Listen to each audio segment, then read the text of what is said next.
Eli was underneath his old Chevy truck, wrench in hand, sweat dripping from his brow.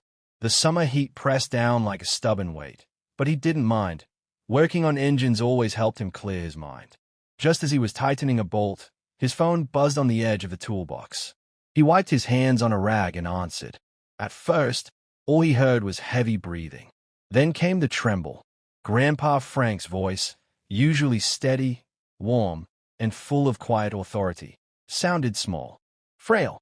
Eli, they are pushing me toward the kennel. Eli straightened up, the rag slipping from his hand. Who is? Talia's boyfriend. He said is going to lock me in with his Rottweiler. Said it's time I learn who's really boss. There was a silence. A long one. Eli didn't scream or shout. His voice stayed calm, sharp as glass. Don't fight him. I'm almost there. He didn't hang up. He simply placed the phone down, walked to the cabinet in his garage, and unlocked the drawer he hadn't touched in years. Inside, wrapped in soft cloth, was the old Remington shotgun, oil still fresh, wood smooth from care. The same one Grandpa Frank had handed him on his 18th birthday with nothing but a nod and the words, "Not everything in life needs noise. But when it does, stand steady." Eli loaded it slowly, each shell sliding in with a click that echoed deep. He tossed it gently in the passenger seat, started the engine, and pulled out with dust kicking behind him. As the tires met the road, his hands tightened around the wheel, and the memories began to rise. He remembered Grandpa teaching him to ride a bike in that same backyard. How he built a tire swing from scratch and never once let Eli feel the ache of being left behind by his real father. Frank had always been the kind of man who spoke with his actions. Quiet strength, gentle hands, unshakable when it mattered. And now someone was trying to humiliate him, trap him like an animal. Eli's jaw clenched. He didn't need to think. He didn't need to plan. He just needed 5 more minutes. It had all started the day Talia showed up at Grandpa Frank's porch with nothing but a duffel bag and swollen eyes. Her parents, Frank's daughter and son-in-law, had died in a car crash just a month prior. She was barely 21. Lost. Wounded. Frank, without hesitation, opened his door and heart. She moved into the guest room and slowly began healing. She cooked with Frank, laughed with him, even joined him on morning walks. It was the kind of bond people wrote about, unexpectedly sweet, like a second chance at family. For a while, things were peaceful. Then Rex came along. Rex was everything Talia thought she needed. Confident, good-looking, ambitious. He charmed his way through the front door with compliments and politeness, flashing his easy smile and holding her hand just a little too possessively. At first, even Frank had tried to give him a chance. But over time, the shine wore off. Rex started staying over more frequently, then living there altogether. Slowly, the cheerful dinners became tense. Talia's laughter faded. Rex took over the living room, the remote, the Wi-Fi password, then eventually, the bills. "Don't worry, old man," he once said casually to Frank. "I'll handle it from here." Frank didn't argue. He never did. But Eli noticed, especially on those Sunday calls, how Grandpa spoke less, hesitated more. The real shift came when Rex helped with the bank accounts, convincing Talia it was time to combine their finances. She gave him access to everything. Frank's pension, the house bills, even the deed was at risk. Talia, in love and blind to the shifting ground beneath her, defended Rex at every turn. "He's just trying to help," she said. "You're being too paranoid, Grandpa." It hurt Frank, but he smiled anyway. He'd always believed people had to walk into the truth themselves. But as the weeks passed, Frank's world grew smaller. The house grew colder. Rex started calling him the old liability. Told him to stay in his room when they had friends over. One night, Eli overheard Rex on the phone, laughing. He won't be around much longer anyway. The neighbors began whispering. One saw Rex yelling in the yard. Another noticed the locks were changed on the garden gate. Frank no longer had a key. But no one said a word. Maybe out of fear. Maybe because they thought it wasn't their place. Frank stayed silent until the day Rex dragged him toward the kennel and made the mistake of letting him make one final phone call. Eli turned off the headlights and coasted the last few feet down the gravel driveway, his truck silent under the weight of rage. The property looked the same. White porch railings, a cracked bird bath, flower beds left to wilt. But something in the air felt different. Twisted. Tense. He parked behind the old oak tree where Grandpa used to hang a tire swing for him. From the shadows, Eli crouched low and crept along the edge of the fence, using muscle memory from his high school football days. He could hear voices now. Loud. Mocking. You still think this is your house, huh? You can't even hold your bladder anymore, Rex sneered, shoving Frank lightly in the back. Eli's heart thudded. He could see it now. Grandpa Frank, shoulders hunched forward, arms slightly raised in a feeble attempt to keep balance, was being backed toward the dog kennel like a prisoner being marched to his cell. Inside the kennel, the Rottweiler barked viciously, claws scraping the floor, its bulk pacing behind the mesh. The dog could smell fear, or maybe injustice. Maybe both. Frank turned his head, eyes scanning the property as if hoping the night itself would offer protection. His lips moved, barely whispering. Eli imagined he was praying. And just beyond the porch stood Theyre, arms crossed, body tense, but motionless, frozen between what her heart knew and what her mind refused to face. You see this beast, Rex said, grinning and patting the kennel. He listens when someone in charge speaks. You're done calling the shots around here. Eli's breath caught as he watched Rex shove Grandpa again, harder this time. Frank stumbled, nearly hitting the side of the metal gate. And just like that, something deep inside Eli cracked open. A flash, his mother, bruised and sobbing years ago, sitting at their kitchen table whispering, I should have spoken up sooner. Back then, Frank had taken them both in without asking questions. This wasn't just about today. This was about every time good men were pushed aside, every time silence was mistaken for weakness. Eli gripped the shotgun tightly, but didn't reveal himself, not yet. He needed the right moment, the kind of moment you can't take back. Theyre took one slow step forward. Her lips parted, but no words came. Rex didn't even notice. Open the gate, old man, Rex growled, reaching for the latch. Let's see how alpha you are when teeth are involved. But before that latch could click, Eli stepped from the shadows. And everything changed. Eli stepped out of the dark like a shadow peeling off the night. He held the shotgun low, cradled in both arms like a warning that hadn't yet been spoken. His boots crunched against the dry gravel as he moved with steady purpose, eyes locked on the man in front of his grandfather. Rex turned, surprised at first, then smiled. Arrogantly. Well, look who decided to join the party, he said, his voice dipped in mockery. What's with the prop, Rambo? You gonna shoot me for yelling at the old man? Eli didn't blink. He didn't raise the gun. He didn't need to. I don't yell, Rex, Eli said quietly. I deal in facts. He walked closer, the shotgun still low, unthreatening but firm, like a storm you knew was coming, but didn't know when it would break. Fact, this land belongs to Frank Harmon. Legal deed, tax filings, all in his name. You a guest here, or were? Rex snorted. Theyre and I live here now. She wants me here. Eli nodded slowly, then shifted his gaze to his cousin. Theyre stood on the porch, arms wrapped around herself like a child watching her world split in two. Her lips trembled.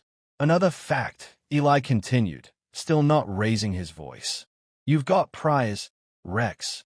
Assault in 18. Another domestic complaint in 21. Dismissed, but noted. That means this. One more shove. One more threat. One more bark at the wrong person, and you're going down hard. Rex's face twitched. For a moment, something flickered behind the confidence. Maybe fear. Maybe recognition. He stepped back from Frank, trying to keep control. You think you scare me? No, Eli said calmly. But jail will. And so will the truth. Frank hadn't spoken a word yet. He stood still, weathered hands trembling at his sides, but his eyes held steady on his grandson. The shotgun, the stance, the courage, it was all the boy he'd raised. And the man he always knew he'd become. Behind them, Theyre let out a sharp gasp, then covered her mouth. Her eyes flooded. Her knees wobbled as reality cracked through her denial. Eli glanced at the kennel. "You like dog games, right?" he said, voice now laced with steel. "Try surviving one." With one swift motion, Eli swung the kennel door open. Rex blinked. "What?" Eli reached out, grabbed Rex by the collar, and shoved him backward, not into the kennel, but just beside it, locking the outer gate behind him. The Rottweiler, sensing the commotion, lunged toward the mesh, snarling. Not attacking, just watching, waiting. Rex froze, pressed against the fence. "Call this thing off." "Is not mine," Eli replied. "But you said you were alpha, right? Let's see." The dog growled, deep and low, like thunder rolling over a dry hill. Rex started to sweat, backing up slowly until he had nowhere else to go. "This is insane. You can't do this." "No one's touching you," Eli said. "We're just giving you what you wanted, control. You said you'd teach someone who's boss. Now teach the dog." Frank let out a slow breath. It sounded like release, like years of quiet suffering escaping through his lungs. Talia dropped to her knees on the porch, sobbing now. In the distance, flashing red lights bounced off the trees. Sheriff Mendez's cruiser rolled up the driveway. Just in time, Eli whispered. And inside the kennel, the only sound was the low, rumbling growl of a dog who knew exactly who didn't belong. Sheriff Mendez stepped out of the cruiser with practiced calm, one hand resting on his belt, the other pushing his hat back. He took in the scene. Rex cowering near the kennel, the Rottweiler still growling low but unmoved. Eli standing steady, shotgun down. Talia collapsed in tears on the porch. And Frank, standing tall, tired, but still standing. Mendez didn't need a full explanation. He'd known Frank Harmon for decades, helped him build a ramp after his surgery, shared coffee with him at the local diner. If Frank had called for help, something serious had gone down. And the shotgun in Eli's hands, that told its own story. "Rex Lawton?" Mendez asked firmly. Rex stood up shakily, brushing dirt off his jeans. "They ambushed me. He threatened me with a gun, and that dog nearly." Mendez raised one finger. "Quiet." He turned to Eli. "You make any threats?" Eli nodded. "Push my grandfather. Said he'd lock him in with the dog to show him who's alpha. You can check the scratches on the kennel gate." Talia saw everything. Mendez looked to the porch. Talia, eyes red and raw, gave the slightest nod.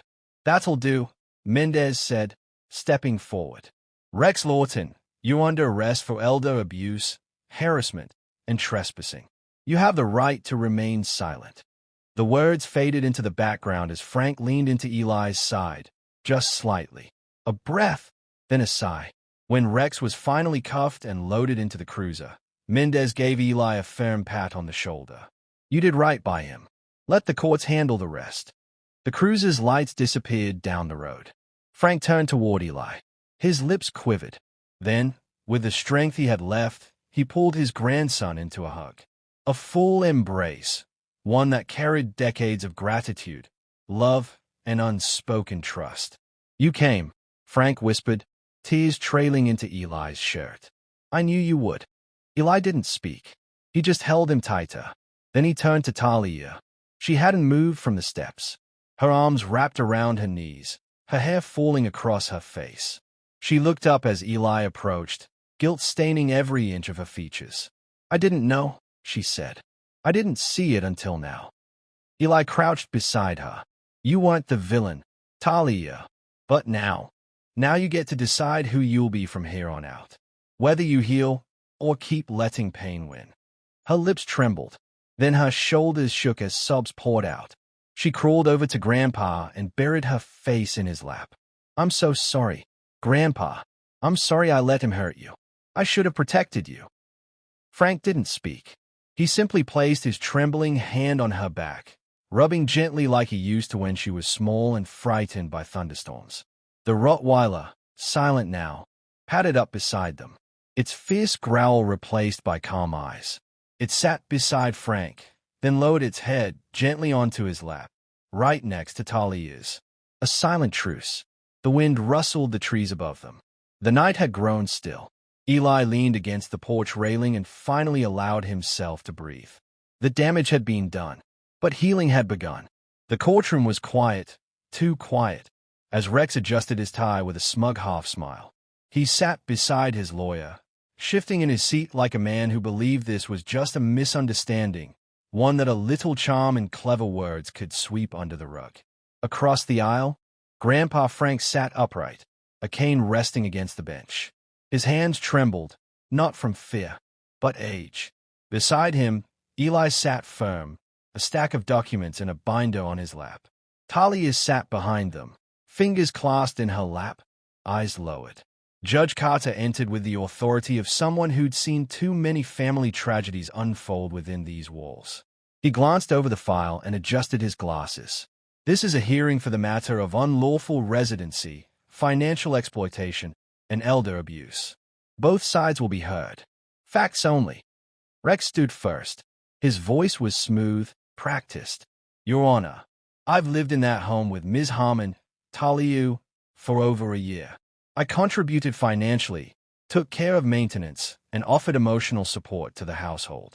Mr. Harmon has been increasingly unstable, and I feared for the safety of everyone, including myself. He turned slightly to glance at the gallery, as if inviting sympathy. There was no intention to harm him. The dog situation has been exaggerated. It was a moment of frustration, nothing more. Judge Carter nodded slowly. Duly noted. Mr. Eli Harmon. Eli stood, calm as ever, and walked forward. Your Honor, I have recordings from the night in question.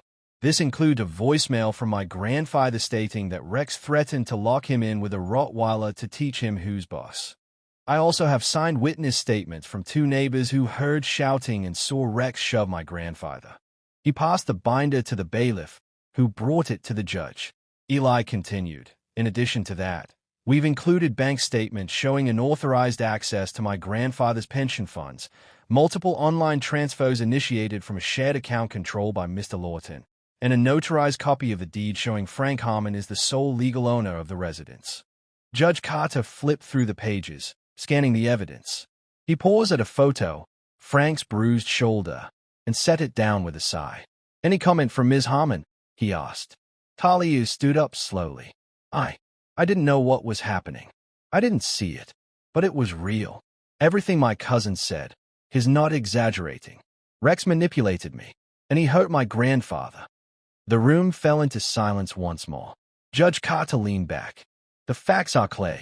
This court issues a permanent restraining order against Rex Lawton. You are to remain at least 300 feet away from Frank Harmon and his property. Furthermore, you are hereby evicted from said property, effective immediately. Law enforcement will supervise the removal of your belongings. Lastly, based on the abuse and financial misconduct presented, I am sentencing you to 90 days in county jail, with probation and community service to follow. Rex's face dropped. He looked around as if someone would object, as if the floor itself might save him. But no one did. The gavel fell. Case closed. Frank let out a slow breath. Eli placed a hand on his shoulder, steady and proud. Justice had spoken, and for once, the quiet man in the corner had been heard. The old porch creaked gently beneath the weight of time. The afternoon sun dipped low in the sky, casting a golden hue across the wide front yard. Grandpa Frank sat in his usual spot, a worn wicker chair beside the chipped table, cradling a warm mug of chamomile tea between his hands. The breeze was soft, tugging at the leaves and whispering through the rose bushes Talia had once planted with her mother. For the first time in months, the house didn't feel like a place bracing for another storm. It felt like home again. The screen door creaked open behind him. Talia stepped out, moving slowly, a small white pill bottle in one hand and a glass of water in the other. Her eyes flicked to his face and then downward, unsure if she was welcome. You forgot these this morning, she said gently, placing them on the table. Frank didn't look up right away. He stared out over the yard, watching a bluebird peck at the feeder Eli had refilled earlier. Talia, he said finally, voice soft but steady, thank you. She stood for a moment, then eased into the chair beside him, her hands fidgeting in her lap. I'm sorry, Grandpa, For everything. I should have seen him for what he was. I let him treat you like you didn't matter. Frank took a sip of his tea. I've lived long enough to know that even love can make good people blind. What matters is that you saw it now. Talia wiped at her eyes. Do you think I'll ever be able to fix it? You already started, he said quietly. The screen door opened again, and Eli walked out, carrying 3 small bowls of peach cobbler. He handed one to Frank, one to Talia, then sat down on the other side of his grandfather. They didn't speak for a long time, just sat there, side by side, watching the sun slide behind the trees, turning the sky into melted gold and lavender streaks. A few birds chirped. Somewhere in the distance, the Rottweiler barked once, deep, calm, protective. Then silence again. Frank leaned back in his chair and sighed, the kind of sigh that releases years of weight. Funny thing, he murmured, more to the sky than anyone else. Sometimes the weak just need one strong person to remind them who they are. Eli glanced sideways at him, his voice calm, almost a whisper. And sometimes, the alpha is the quiet one. Frank smiled into his tea. The wind carried the scent of peaches and pine. And for the first time in a long while, the porch didn't feel like the last stop. It felt like the beginning of something new. The seasons shifted gently, trading summer's fire for the golden hush of autumn. Leaves drifted across the front yard, crunching underfoot as Eli walked up the path to his grandfather's porch, toolbox in one hand, small brass plaque in the other. It had been 3 months since the court ruling, and the change in the house was more than just physical. There was laughter again, quiet, steady. The tension that once thickened the air had vanished like smoke. Peace had returned, not in grand fanfare, but in the form of morning tea, trimmed hedges, and a silence that didn't ache. Grandpa Frank was stronger now. The bruises had long faded, and so had the weariness in his eyes. He had regained weight, color, and something more vital, his voice. He'd even started taking his morning walks again, cane tapping confidently on the old gravel path around the garden. The Rottweiler, once coiled in aggression, now trailed behind him like a loyal shadow. With Rex gone, the dog had transformed, calmer, gentler, almost apologetic. He would rest his head in Frank's lap during evening tea, sighing like a soldier finally granted rest. Talia had stayed, not out of guilt, but growth. Therapy had become part of her weekly routine. She spoke more with Eli now, and even more with herself. She was softer, quieter, as if the storm within her had finally begun to settle. Eli approached the front gate and pulled out his drill. The brass plaque was small, but the words etched into it carried weight far beyond its size. This house stands because one man refused to fall. He screwed it into the gatepost with care, step by step, every turn of the drill sealing the memory of what they'd survived, of who had endured. From the porch, Frank watched silently. He didn't interrupt, didn't ask questions. But when Eli toned, their eyes met, and that was enough. They sat together later that afternoon beneath the sycamore tree, where sunlight splintered through amber leaves. The dog lay stretched between them, tail flicking lazily. Talia brought out tea for them both, then walked back inside, leaving grandfather and grandson in their familiar quiet. Frank exhaled deeply. Never thought I'd see the day when peace felt earned. You earned it, Grandpa, Eli said, taking a sip of tea. Every inch of it. Frank chuckled, low and grateful. Still feels strange without the noise. Strange is good, Eli replied. Quiet's got its own kind of power. Frank nodded and reached down to scratch the dog behind the ears. He's not so scary anymore. He was never the scary one, Eli said. Just confused. Like the rest of us. A soft breeze rustled through the trees. The sun dipped lower. Eli stood up, brushing dust off his jeans. He looked at the plaque one last time before turning back to the porch. Frank leaned back in his chair and sighed again, the kind of breath that comes after years of carrying the world.